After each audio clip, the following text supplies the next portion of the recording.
I am happy to join with you today in what will go down in history as the greatest demonstration for freedom in the history of our nation. I have a dream that one day this nation will rise up and live out the true meaning of its creed. We hold these truths to be self-evident, that all men are created equal.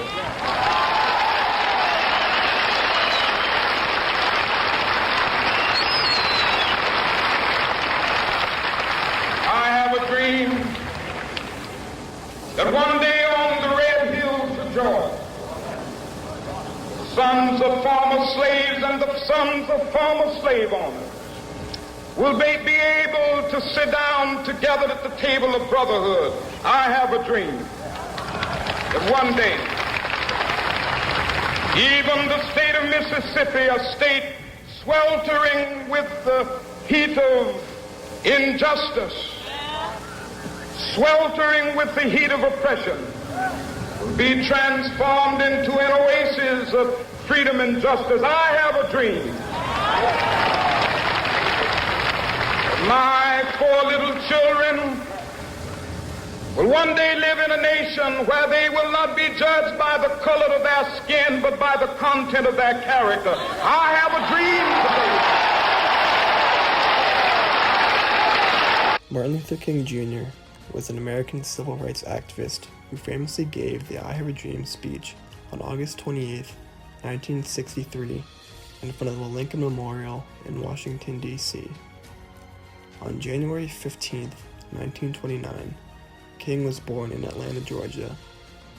In 1955, he helped organize the first major protest of the African American civil rights movement, the Montgomery bus boycott. King gave this speech during the previously planned March on Washington for Jobs and Freedom that was intended to bring all people together to fight for the civil rights movement. The people who organized the march were religious and labor rights leaders and civil rights activists. In his speech, he implemented references to the country's founding fathers and the Bible. He used universal topics to depict the struggle of African Americans. MLK carefully chose this location because the Lincoln Memorial includes inscriptions for the Gettysburg Address and the Second Inaugural Address. It stressed that 100 years earlier, in 1863, all men are created equal and slavery is a violation of these principles. He did this to draw attention that 100 years later, blacks still lack basic freedom in the United States. This was important that there were public demonstrations drawing attention to the issues that the bill was intended to fix, such as eliminating school segregation, prohibiting discrimination during job hiring, and fair pay regardless of race. His speech brought greater attention to the civil rights movement. It made Congress move faster in passing the Civil Rights Act. This set of laws was finally passed in the next year, in 1964. Many of these laws gave African Americans more equal treatment than they ever had before. Martin Luther King continued to speak out for civil rights and for nonviolence. Sadly, he was killed in 1968, but the memory of his famous I Have a Dream speech and the message it contains live on.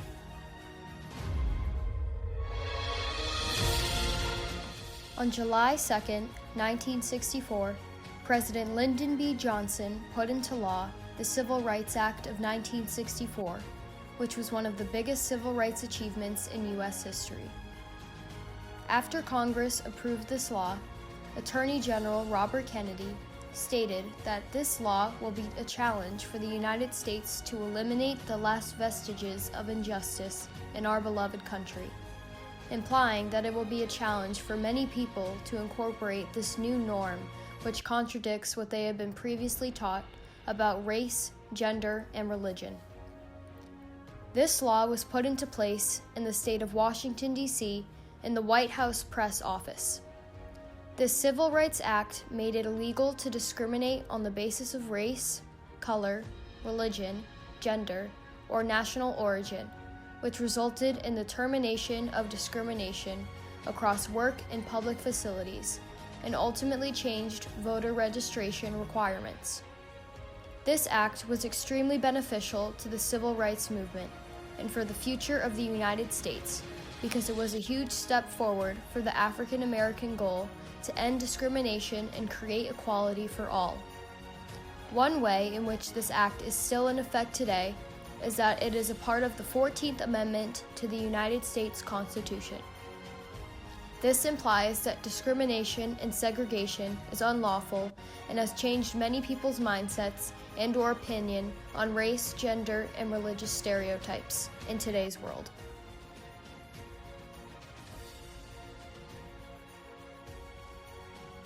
Gangster, preacher, and revolutionary, Malcolm X is one of the most prominent racial activists in modern history and a symbol of Black liberation who has inspired generations. Malcolm X was born in 1925 in Omaha, Nebraska. His parents, like him, were outspoken activists who received countless death threats from white supremacy groups. When Malcolm was just 4 years old, the Ku Klux Klan burned down his home. At age 6, his father was murdered by a white supremacist group named the Black Legion, and at age 13, his mother was put into a medical institution, leaving he and his 8 siblings to be split up into foster homes. And on top of that, 4 of his uncles were also murdered. At 16, Malcolm dropped out of high school and moved to Boston when a teacher told him his one dream of being a Black lawyer was unrealistic. And at age 18, he became involved in gambling, drug dealing, and pimping. And after countless robberies, he landed himself in a Boston jail for 6.5 years. After Malcolm's release from prison in 1952, he began the practice of Islam. And due primarily to his efforts, the Nation of Islam grew from a mere 400 members to 40,000 by 1960. An articulate and popular public speaker, Malcolm X expressed the frustration and anger of African Americans during the major phase of the civil rights movement from 1955 to 1965. He strongly advocated the separation of Black and white Americans and rejected parts of the civil rights movement for its emphasis on integration of whites and Blacks. In a stark counterpoint to Martin Luther King's philosophy of nonviolence, Malcolm X said, "I am for violence if nonviolence means we continue postponing a solution to the American Black man's problem." Malcolm encouraged Black men to use any means necessary to protect themselves. His ideology forged an assertive revolution to stand up and fight to win equality for all oppressed minorities. Malcolm's call to fight and protect oneself inspired millions of African Americans. Even those who disagreed with him respected him as a person. After deep tensions with Elijah Muhammad over the political direction of the Nation of Islam, Malcolm left the Islamic Nation in 1964. Just as Malcolm X appeared to be embarking on an ideological transformation with the potential to dramatically alter the course of the civil rights movement, he was seen as a threat to the Nation of Islam, and members plotted to assassinate him. On February 21, 1965, Malcolm X took the stage for a speech at the Audubon Ballroom in Manhattan. He had just begun addressing the room when 3 Islamic men rushed the stage and shot him at close range 21 times. In his 39 years of life, Malcolm was speaking to all races, not about civil rights, but human rights.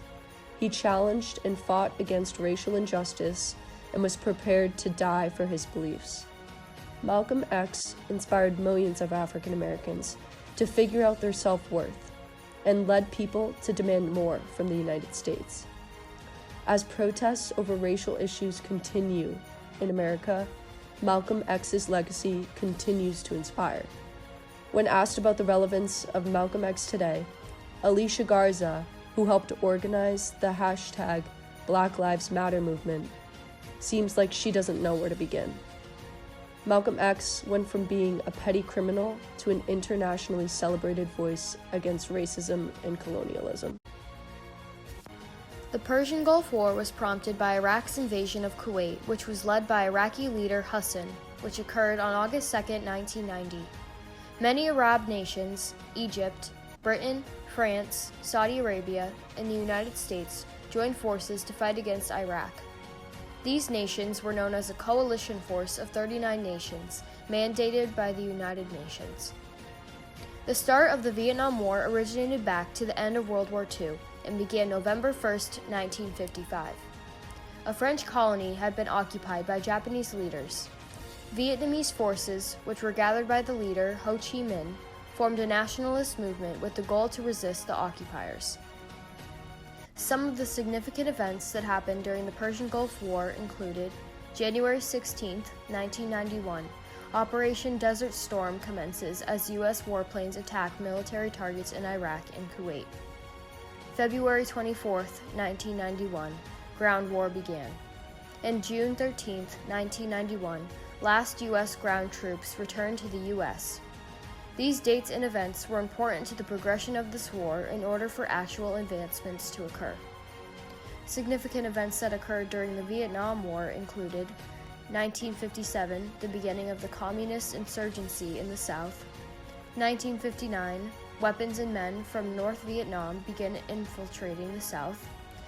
In 1962, number of U.S. military advisors in South Vietnam rise to 12,000. Although during both of these wars they had similar military tactics and progression of attack, they differed in the sense that they had different origins and nations included. There were several major battles that took place during the Persian Gulf War, but two major ones were the Battle of Khafji and the Battle of 73 Easting. The Battle of Khafji was the first major ground battle that took place during the Persian Gulf War, which took place in Saudi Arabia. This battle was significant because it put an end to air campaign over Kuwait and Iraq. The second battle, Battle of 73 Easting, was a tank battle between American British forces and Iraqi Republican Guard. The U.S. goal was to cut off Iraqi retreat from Kuwait and to destroy 5 Republican Guard divisions, which were a threat to Arab and Marine forces. During the Vietnam War, many battles occurred, such as the Battle of Ia Drang Valley, the Battle of Khe Sanh, and the Tet Offensive. During the Battle of Ia Drang Valley, U.S. and North Vietnamese troops fought with a goal in mind to define the tactics of both sides of the war. In the Battle of Khe Sanh, the U.S. had established a garrison in the northern area of South Vietnam. North Vietnamese troops launched bombs on the garrison, which ultimately started a bloody 77-day siege. Lastly, during the Tet Offense, North Vietnamese troops launched multiple attacks over 100 South Vietnamese strongholds. In the end, U.S. forces were able to regain ground and fight back against the communists. During the Persian Gulf War, there was a wide range of military equipment that was used. Some of this machinery included rifles, machine guns, aircrafts, ships, and tanks. Troops were supplied with lots of equipment in order to fight Iraqi forces. Throughout the Vietnam War, similar items were used, such as rifles, ships, and combat vehicles. This war differed from the Persian Gulf War in the sense that there was a lot more use of gas and bombs versus actual artillery. By the end of the Persian Gulf War, there was a widespread of public support for the U.S. participation in the war and approval of the way President George Bush was handling the situation. In response to the Iraqi invasion of Kuwait, they gave immediate support to President Bush's decision to send American forces to Saudi Arabia. The Bush administration put considerable effort into persuading U.S. allies about the need to oppose Saddam Hussein, and this persuaded Americans to support this effort. Bush's decision to launch airstrikes on January 16th, the day after the deadline set by the United Nations resolution calling for Iraqi withdrawal from Kuwait, encouraged a surge in public support for the war effort. Unlike the Persian Gulf War, people were not in favor of being involved in the Vietnam War. The draft was a major source of resentment among college students. The age of the average American soldier serving in Vietnam was 19, 7 years younger than its World War II counterpart. Peaceful demonstrations turned violent. When the police arrived to arrest protesters, the crowds often retaliated, and it caused more violence. One factor that influenced the failure of the United States in Vietnam was the lack of public support. The people felt a lack of objective, and they felt it was unwinnable. There were more than 82,000 American casualties, and it felt like it was all for nothing. There were 149 American casualties. Between 60,000 and 200,000 Iraqi soldiers are thought to have been killed. The civilian casualties resulting from the war are estimated at between 100,000 and 200,000. It was recognized as a decisive victory for the coalition and the liberation of Kuwait from Iraq. The Vietnam War killed an estimated 2 million Vietnamese civilians and around 1.3 million of their soldiers. Obviously, the amount of casualties varies drastically, and that is because of how both the wars were planned out. Based on the amount of casualties, it seemed like the US and South Vietnam won. The United States had the largest and most technologically advanced armed forces in the world, and yet it was still unable to definitively defeat the opposition, highly trained in guerrilla warfare, and it was concerning for the US and its citizens. Both of the wars ended in ceasefire. President Nixon signed the Paris Peace Accords, ending direct US involvement in the Vietnam War. The North Vietnamese accepted ceasefire, and Bush declared this ceasefire on February 28th, ending the Persian Gulf War. The Vietnam War severely damaged the US economy. Unwilling to raise taxes to pay for the war, President Johnson unleashed a cycle of inflation. The war also weakened US military morale and undermined, for a time, the US commitment to internationalism. It also deeply split the Democratic Party.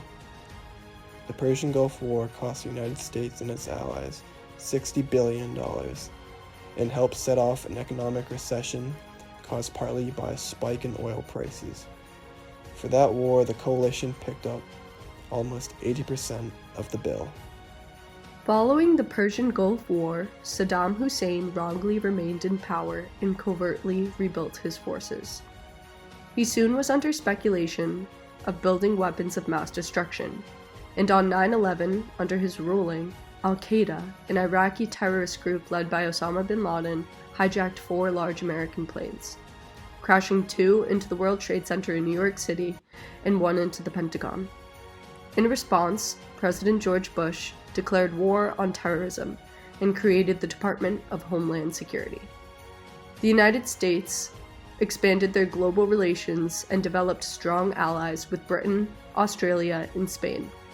Together, they attacked Iraq in March 2003, and the conflict was declared over as Saddam Hussein was tried, convicted, and murdered. The loss in Vietnam was the first true defeat the United States had suffered in an international conflict, sparking America's first steps towards a new global policy. The American public suffered from the Vietnam Syndrome, which is having hostility to the idea of foreign interventions. And for the next decade, the United States remained out of large conflicts and all international affairs. Then Congress passed the War Powers Act in 1973 in an attempt to reassert a measure of control over foreign policy and to impose limitations on presidential power. The Vietnam War proved for the first time that America could not have everything they wanted, and completely changed the way the United States approached military action and helped define the role of the United States within the New World Order.